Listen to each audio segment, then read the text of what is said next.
On va prier. Allons vers le Seigneur.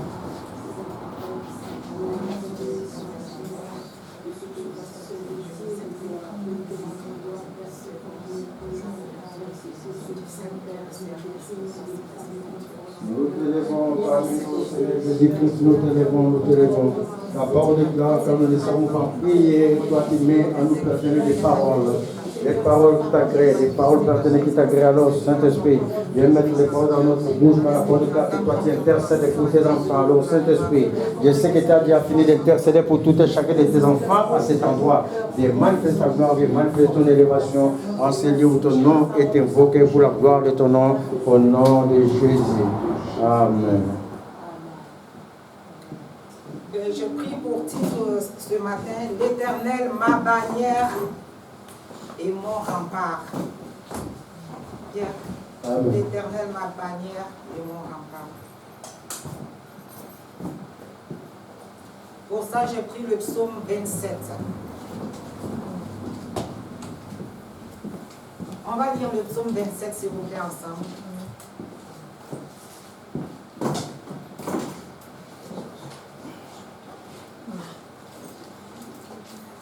Le psaume 27 dit ceci. L'Éternel est ma lumière et mon salut. De qui aurais-je crainte? L'Éternel est le soutien de ma vie. De qui aurais-je peur? Quand des méchants s'avancent contre moi pour dévorer ma chair, ce sont mes persécuteurs et mes ennemis qui chancellent et tombent. Si une armée se campait contre moi, mon cœur n'aurait aucune crainte. Si une guerre s'élève contre moi, je serai malgré cela pleine de confiance. Je demande à l'Éternel une chose que je désire ardemment.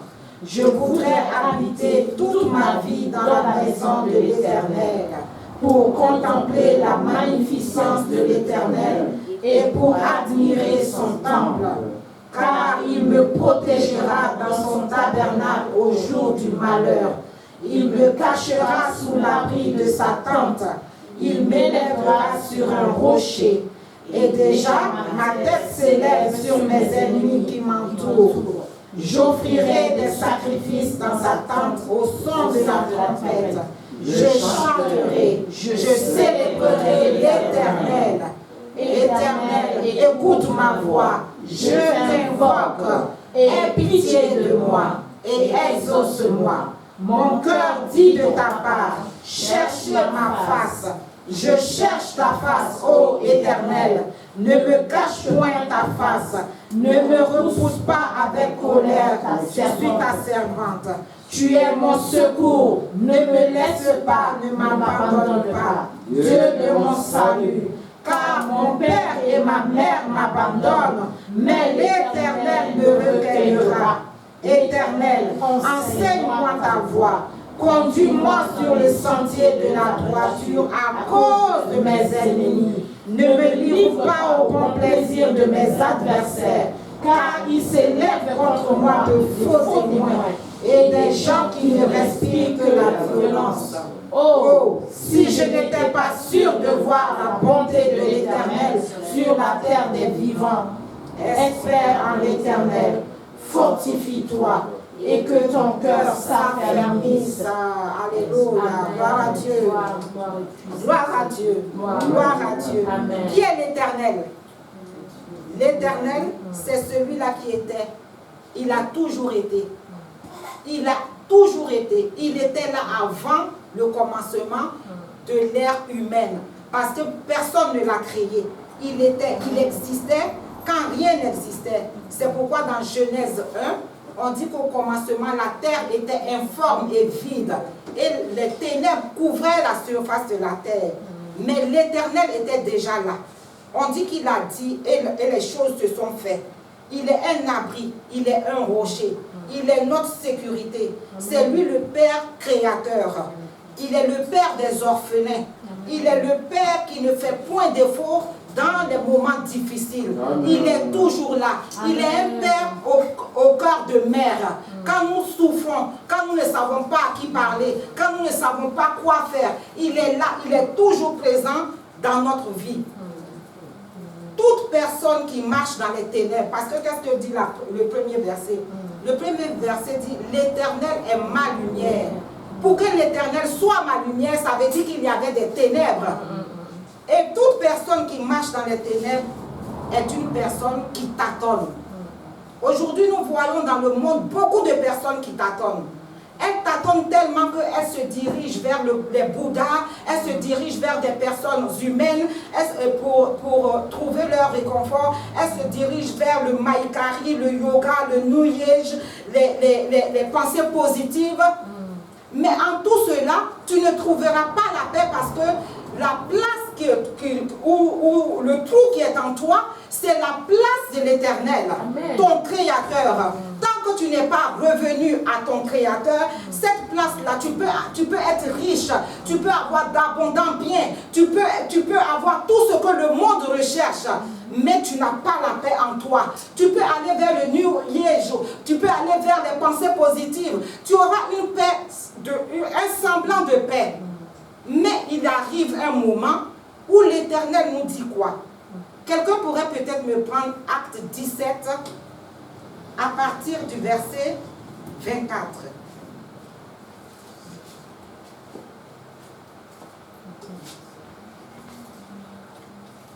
Acte 17 à partir du verset 24. Le Dieu qui a fait le monde et tout ce qu'ils y trouvent, étant le Seigneur du ciel et de la terre, n'habite point dans des temples que fait de mains d'hommes. Donc, Acte 17 à partir du verset 24 nous dit que Dieu a créé le monde, il a tout créé. Mais souvent, nous on va le chercher dans les temples, c'est-à-dire dans des... Là, il y a mes filles qui sont en Thaïlande, elles sont parties dans des temples où il faut faire le gong comme ça. Elles ont regardé, elles ont vu, et elles ont vu que il n'y a pas de vie en fait. C'est un semblant de vie. C'est un semblant de vie. Parce que la véritable vie vient de celui qui nous a créés. C'est comme un enfant qui vient de naître. Où il trouve son réconfort lorsqu'il pleure? Il trouve son réconfort dans les bras de sa mère. Parce qu'il vient de sortir du ventre de sa mère. Mais cet enfant-là, lorsqu'il grandit, il va chercher, il se demande pourquoi il est. Pourquoi il est? Pourquoi je suis? Quelle est la raison de mon être? Qui ne s'est pas un jour posé cette question-là, de savoir pourquoi je suis sur la terre? Est-ce que je suis né pour un temps, vivre et puis être malheureux et puis aller après retourner à la terre? Toute personne qui est née a une raison de vivre. Cette raison de vivre ne nous est révélée que par celui qui nous a créés. Et celui qui nous a créés dit qu'il ne vit pas dans des temples faits de la main d'homme. Quand nous sommes en ce matin en ce lieu, c'est parce que chacun de nous a Dieu en lui. Parce que nous avons cherché Dieu, nous étions perdus, nous étions dans le tâtonnement. Si tu lis Acte 17 à partir du verset 27, s'il te plaît. Il a voulu qu'il chasse le Seigneur et qu'il s'efforçasse de le trouver en tâtonnant, bien qu'il ne soit pas loin de chacun de nous. Amen. Amen. Dieu permet à toutes ces personnes qui sont dans le monde, quand tu veux leur parler de leur Créateur, elles refusent catégoriquement. Non, je n'ai pas le temps. Mais non, moi je suis comme ci, moi je suis comme ça. Dieu dit qu'il a donné à chaque personne le libre arbitre. Et il permet que chaque personne le recherche en tâtonnant. Donc celui qui le recherche dans telle situation ou dans telle autre situation, Dieu te laisse la possibilité de tâtonner jusqu'à ce que tu te rendes compte que toutes ces choses-là ne sont pas celles qui vont te donner la plénitude de la paix. Parce que la plénitude de la paix existe. Amen. Elle existe réellement. Amen. Ce n'est pas un mirage. Ce n'est pas que on le dit pour le dire. La paix, elle existe, mais elle existe en notre Créateur. Amen. Elle existe en Dieu. Amen. Elle existe en lui. Donc, il nous dit dans le psaume 27 que que l'Éternel est ma lumière et mon salut. Quand la lumière vient, quelle que soit la petitesse de la lumière, on la voit, même si les ténèbres étaient épaisses. Dans les ténèbres, il n'y a que angoisse, il n'y a que peur, il n'y a que comment on appelle ça, déroute. Dans les ténèbres, regardez, quand je suis dans les ténèbres, souvent, tu vas voir, je vais marcher comme ça. Pourquoi? Parce que je ne sais pas où je vais. Je regarde pour voir si je ne me cogne pas. Donc, dans les ténèbres, on peut aussi se cogner. Dans les ténèbres, on peut se cogner. Mais Dieu permet tout ça. Il le permet. Il permet que tu te rendes compte. Parce que ce n'est pas un Dieu qui force. Ce n'est pas un Dieu qui va te forcer à le voir. Ce n'est pas un Dieu qui va te forcer à venir à lui. Mais il va t'emmener. Forcer et emmener, ça fait deux. Quand je te force, je dis fais-le. Mais quand je t'emmène, c'est-à-dire que je t'ai laissé le temps de pouvoir toi-même te rendre compte que depuis tout ce temps, je faisais plusieurs choses, mais je ne trouvais pas la paix. Je ne trouvais pas la paix dans tout ce que je faisais. Et il dit, quelqu'un peut rester sur le psaume 27 parce que je vais souvent revenir sur ce psaume, parce que c'est celui-là que j'ai choisi pour la prédication. Donc le psaume 27.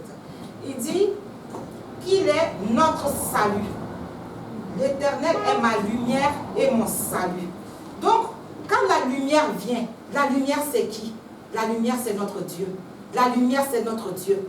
Parce que notre Dieu, quand il vient, il nous éclaire. Quand nous étions dans les ténèbres, nous étions dans l'angoisse. Nous disions que nous avions des persécuteurs.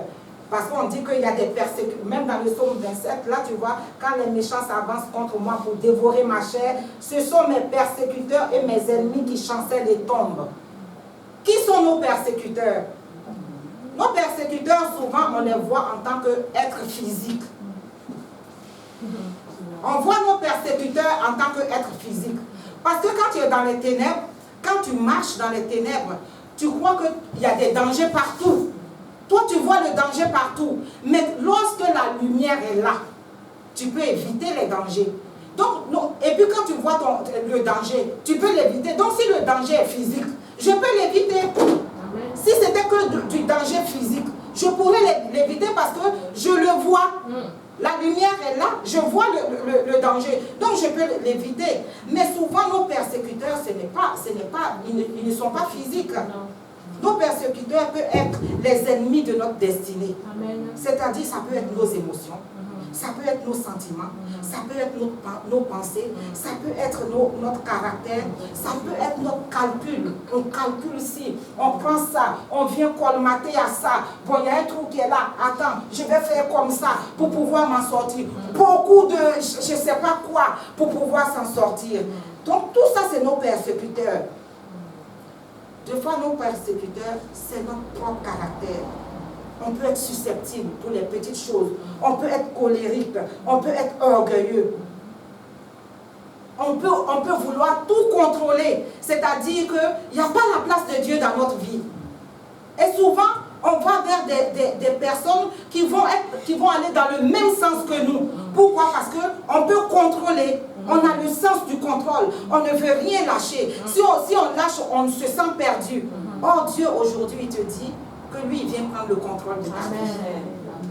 Si tu le laisses faire, il va éclairer ton âme. Si tu le laisses faire, il va t'éclairer dans tous les domaines de ta vie. C'est-à-dire que si c'est la paix que tu cherches, c'est le Dieu de paix. Amen. Si c'est l'amour que tu cherches, même ton père et ta mère ne t'ont pas donné autant d'amour parce qu'il est le Dieu d'amour. Il l'a prouvé à la croix pour nous. Nous qui étions pécheurs, nous que personne n'aurait voulu donner même un instant de son temps pour nous sauver. Lui, il s'est fait chair. Il est venu mourir à la croix pour nous.